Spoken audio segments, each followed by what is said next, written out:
Good afternoon, everybody. Wonderful to be here with you today. I'm going to be speaking to you about my latest research around human software upgrade. There's so much talk in the world today about technology and about the blockchain and the metaverse, and all of that is relevant. But I think we're missing a massive piece, and that is, who are we becoming as all of this happens? We have pharmaceutical companies tripling in value over the last 7 years. We have some incredible stats of the amount of anxiousness and loneliness that we have around the world. And so my research really goes into this aspect of understanding human software upgrade. Very quickly, I was introduced really well, thank you so much. I call myself a futures strategist, meaning I think about the future in plural terms. There isn't one future we're moving into unless you watch CNN and then you think everybody's coming to kill us from every angle. My suggestion is stop watching that. I've written a bunch of books. I'm faculty at Singularity University in San Francisco, and I'm going to be sharing with you some of the latest AI that's developing, that's bubbling under, that many of us don't have access to. I'm not going to be talking about business strategy today, but that's what I do at Duke.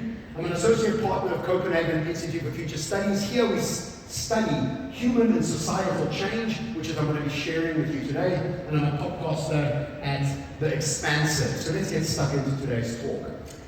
We are in, by far, the largest transformation any of us have ever experienced. If I had a 90-minute session with you, I would take you through the process that we are ending 3 major cycles at the very same time. I'm going to be sharing with you one of them. And all transformations, no matter how small or how big they are, always start off with sadness. Sadness because we have to let go of the shore of familiarity. We have to let go of our comfort zones, and sometimes even have to let go of our personal identities to evolve into somebody new. Now, the portal of the pandemic pushed us all out of our comfort zones. And as we come out of it on the other side, we start to arrive at the second phase of transformation, which is strangeness. The Wild West, as it's called. Everything is changing. We are not quite who we need to become, and the world itself is still going through a process of evolving. And for us, we're trying to figure out what this is all about. And ultimately, all transformations get to an adventure, but we're about 5 to 10 years away from an adventure. And I'll explain to you why as we go through this process. But before I really get stuck in, I want you to remember that our schooling system, our organizational system, and pretty much our cultural systems are all about stability. In fact, we are all kind of addicted to certainty in many ways. And the world we're moving into is exactly the opposite. It requires us not to be stable, but adaptable. And our brains don't even know how to be adaptable. And I'm going to be sharing some of that research of how we can create more malleability, flexibility, and optimism in the face of so much change. And what we've become very, very good at as a society is something called fragile optimism. This means that I'm only optimistic when things go my way. If they don't, I'm going to sulk.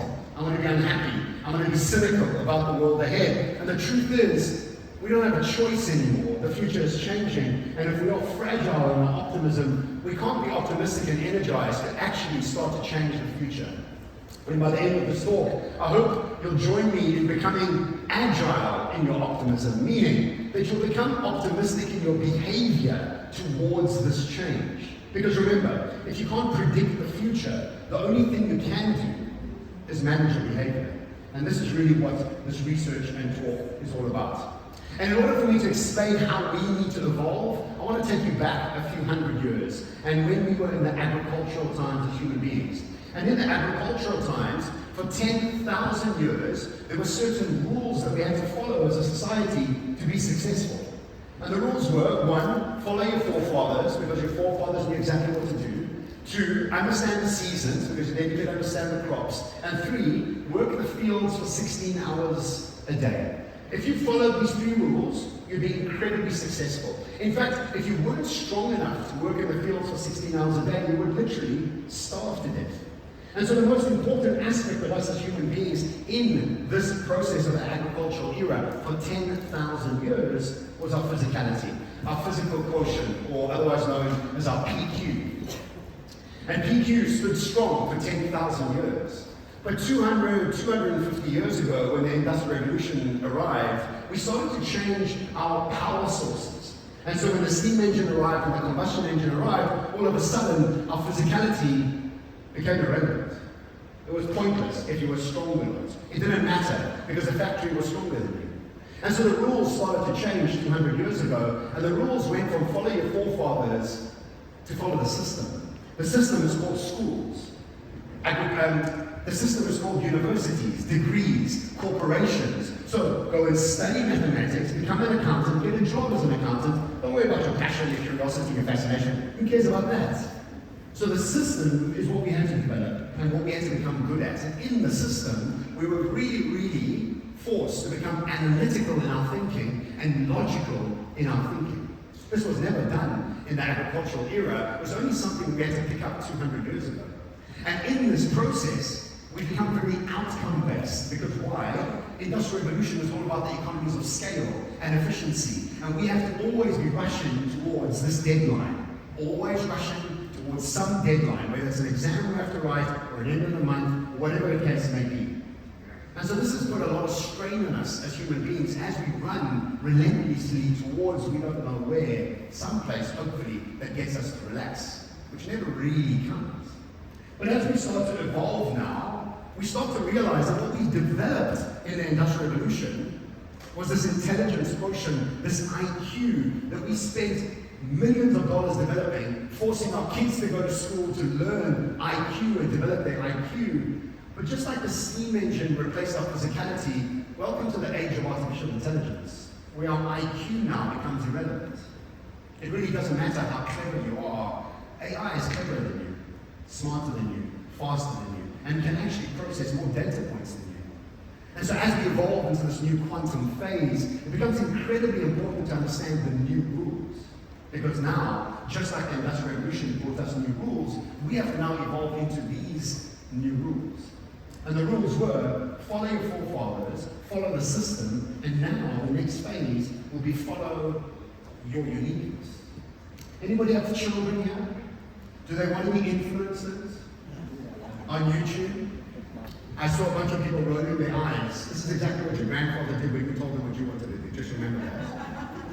What your kids want to do is be expressive in their individual energy. They don't want to fit into your boring system. The system that you aren't even really happy with, but you don't know how to get out of. But these kids are inherently wanting to be unique in their energy. And the place they can express it is Snapchat, Instagram, Facebook, and TikTok. These will change, but the future will become all about the currency of uniqueness. Anybody here watch Chef's Table on Netflix? What do we all do? We celebrate chefs. Why? They're unique in their expression of food. And so we wait years to get onto their waiting list, pay thousands of dollars to eat unique food. This is the currency of the future. And in this process, it's not about following the system, being analytical or logical, because computers, AI, and technology can do that better than us. Today, it's going to become about our fascination, our curiosity, and our dynamic creativity, which is exactly the opposite of stability and an addiction to certainty. And if we really want to start thinking about it, the new Q on the block is adaptability quotient. It's not physical quotient, because anybody here work in a farm? Just show of hands. Anybody just come off the field? You don't work in a farm, guys. Let me show just neighbors. Yes, darling Jeff. Sure you do. So nobody works in a farm today, and soon enough nobody will work in an office or a factory like they did in the Industrial Revolution. And so adaptability quotient becomes by far the most important thing that we can start to develop. But how do we develop what adaptability quotient? Because today the big buzzword is we are agile, we are adaptable, but actually nothing really changes in any of those organizations. And if we really start to think about it, the reason we have to become adaptable is that the skills we required in the Industrial Revolution are all being replaced by technology and AI. Let me give you a couple of examples that maybe you might have forgotten about. But anything that technology touches becomes free. Everything it touches doesn't cost us a cent anymore. Let me give you remember when we used to go buy CDs? Anybody been to a CD shop recently? Not really? No, they're not around anymore. Remember when you used to have to go print photos and you printed 24, you could only use 3 of them because you looked fat and your eyes were red with all the other photos? No more? Those aren't around anymore. Remember when we used to have to go and Pay somebody to teach us how to make banana bread. Anybody here make banana bread over COVID-19? Where did you learn how to make banana bread? YouTube. How much did it cost you? Absolutely nothing. You can learn how to do anything you want on YouTube. And remember when we used to have DVD shops where we had to go get DVDs? Today there's so much choice for us to watch on Netflix. We get on there, we click 3 or 4 times, we get off, we're bored, there's so much, we don't even carry on, we go on to other things. And this is just technology making things free, but these are the things that are on the outside of our lives. But if you watch this guy, Jeremy Rifkin, and he's written 22 books, and one of them is called The Zero Marginal Cost Society. And what he talks about is the third industrial revolution. And in it what he says is that the 3 pillars that have held up capitalism for the last 200 years are imploding. We are so keen on efficiency and economies of scale that just like a snake eating its own tail, we have become so focused on efficiency that the pillars that have held up the economic process are starting to collapse. The first one, and quite easy for us to understand, is communication. All of us here utilize free communication tools. Just 5 years ago, it was really, really expensive to use any of these. Today, they're free. But as human beings, we forget that they used to cost money. Today, we just become a normal part of our society. The second one that he talks about in his book is free energy. And this is a bit weird because we can't actually think about free energy, but just 3 weeks ago, this company called Zap Energy just got 3rd round funding for these nuclear, sort of mini nuclear stations that all of us will start having inside our houses that takes plasma up to 100 million degrees. They've just had 3rd round funding for $180 million. So this soon will become a reality for all of us. And 2 meters is quite a big thing. We need quite a big garage, and then MIT has just created 68 centimeter cylinders that will have nuclear fusion happening inside our homes. Please go check it out after this if you want to check it out. That means free energy will be around the corner. And then what we have is free transportation. Again, easy for us to understand this one. Autonomous vehicles, green engines. 3/4 of the price of all transportation will be taken away without the drive and the engine, the oil, and the petrol. This is just technology and what it's doing for us. But if we just start to watch what AI is doing, if anybody here heard of GPT-3, if you haven't heard of GPT-3, you're going to become a lot smarter over the next half an hour because you yourself will start to be able to use GPT-3. It's an original text generator that is an open source AI platform and already being used by many authors around the world. What does GPT-3 do? You can go onto GPT-3, you can tell GPT-3 you want a 2,000-word essay written about 14-year-old boys playing football in the Afghanistan mountains in a comedic fashion, and within 20 seconds you have an original text essay written based on the research that AI has done. And if you look, if you think it's a bit far strange, this is a very good friend of mine, is Ian Thomas. And Ian Thomas has written many, many books. His latest book is co-authored with GPT-3. So that's authors out of the box. It won't be a job for us anymore. And this is really why we have to start evolving ourselves to what we need to become. 2, anybody heard of DALL-E 2? DALL-E 2 is an original art creator. You can right now go into DALL-E 2, you can YouTube it, you can put in anything that you want as a text. Pictures are created in original form, never been created before. But the really big thing about this is that the next variation of GPT-4, you'll be able to ask it to make a personalized movie script based on your 8-year-old daughter that suffers from stuttering, and then ask it to make a movie about your daughter that overcomes stuttering, put it into DALL-E 3, and DALL-E 3 will make a mini movie just for your little daughter, seeing herself as the hero of that movie. So that's goodbye Netflix and goodbye Hollywood over the next few years. And so we have to start realizing that this is all here already. Watch this. Will artificial intelligence replace the role of visual effects artists? It already has. I'm not real. Kurt Skeleton's a fake character I made using multiple AI-powered programs, and here's how I did it. His face was created using the first release of DALL-E. I played around using different prompts until I created the perfect look. I didn't want to make him look hot because I wanted people to follow him for his jokes and visual effects. So it hurt me to do it, but I had to make him look really funny looking and ugly. I rendered out hundreds of these photos and fed them into an AI-powered program called Convert Skeleton to generate a full 3D model based off these pictures, which is where I got the idea for his name. Honestly surprised no one caught that. Now all I have to do is record my video, send that clip to DeepMotion.com, which uses AI to motion capture my movement, then apply that animation to the Kurt Skeleton model. For the facial expressions, I use Deepfake Lab. Again, Keeps going. Kurt Skeleton has 250,000 followers and generated $400,000, not even real. You want your kids to be influencers, or you want them to go and get jobs? This is a much easier process, if you ask me. The illiterate of the 21st century won't be the ones who cannot read and write, they'll be the ones who cannot learn, unlearn, and relearn. Many of us don't even know how to unlearn, and so I want to take you through the process of elevating ourselves to a process of unlearning to relearn new things. So what is actual AQ? What is adaptability quotient? And it's 100% linked to our emotional intelligence. And the best way for us to describe emotional intelligence or emotional quotient is how quickly can you get out of a trigger? Anybody here doesn't get triggered? Hands up. We all get triggered. The longer you stay in your trigger, the lower your levels of emotional intelligence.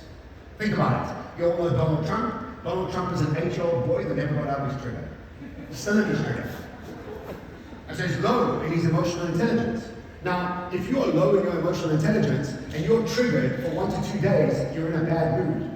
If you're triggered for 2 to 7 days, you have a temperament.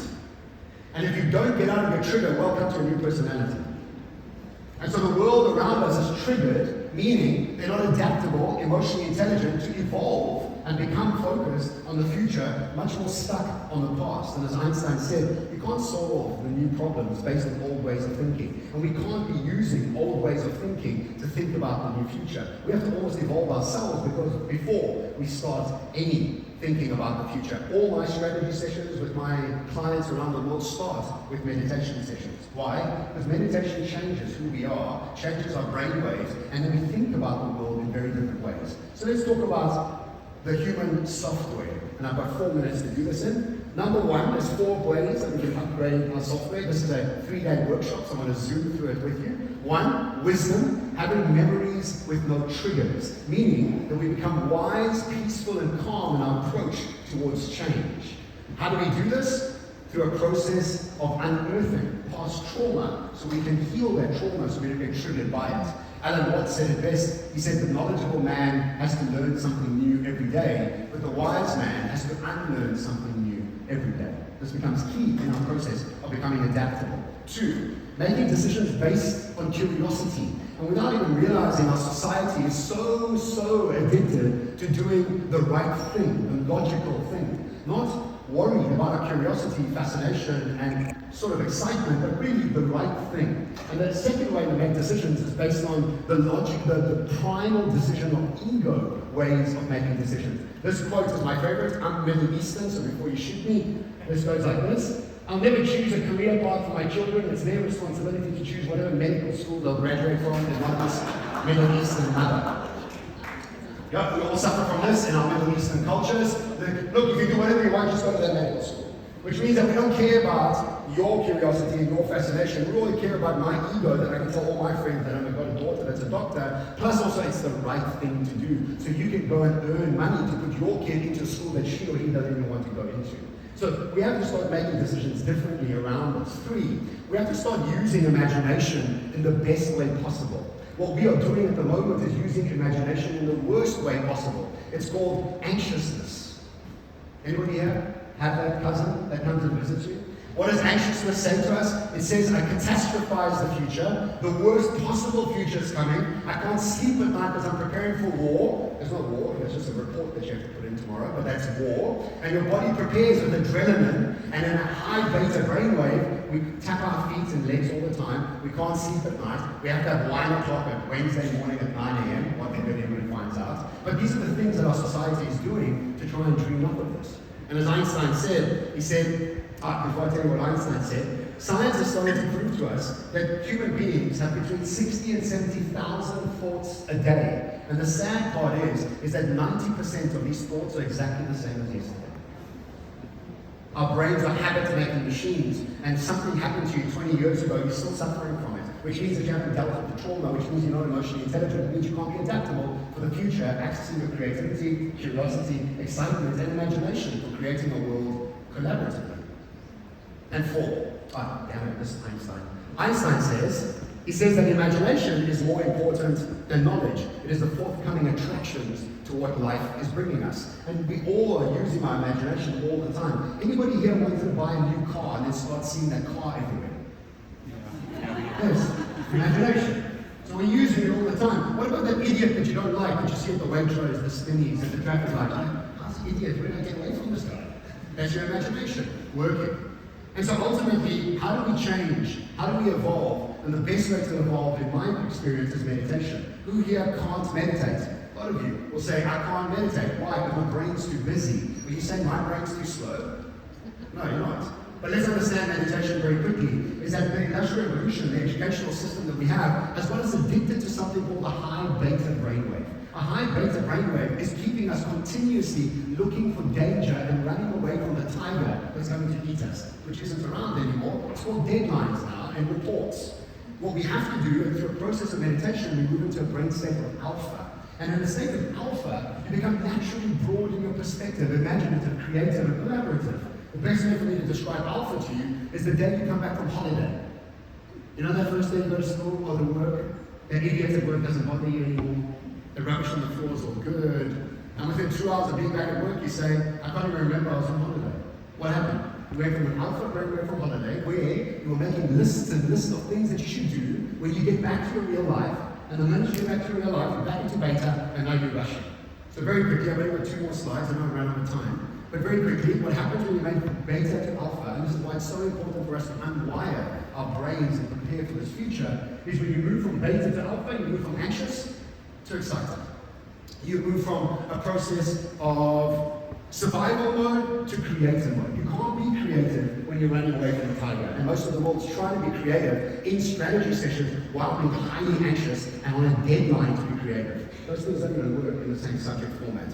3, you move away from the loud critical voice in your head that's telling you you're fat, ugly, and poor, to a process of not even no critical voice inside your head. One that is calm and peaceful towards the approach. 4, you're moving from a process of always running out of time to always having more than enough time. You move from a process of being exhausted by the end of the day and needing alcohol by 2 o'clock in the afternoon to being energized by the end of the day. And you keep nodding. I'm sorry about your alcohol problem. And so ultimately what we want to do is we want to move away from an addiction to certainty and to start to really enjoy uncertainty and flow. And so in this process, what we start to realize is 4 things we have to practice to involve ourselves and our children. 2 is 1, wisdom, curiosity, imagination, and meditation. I wish I had longer with you today, but I could tell you a lot.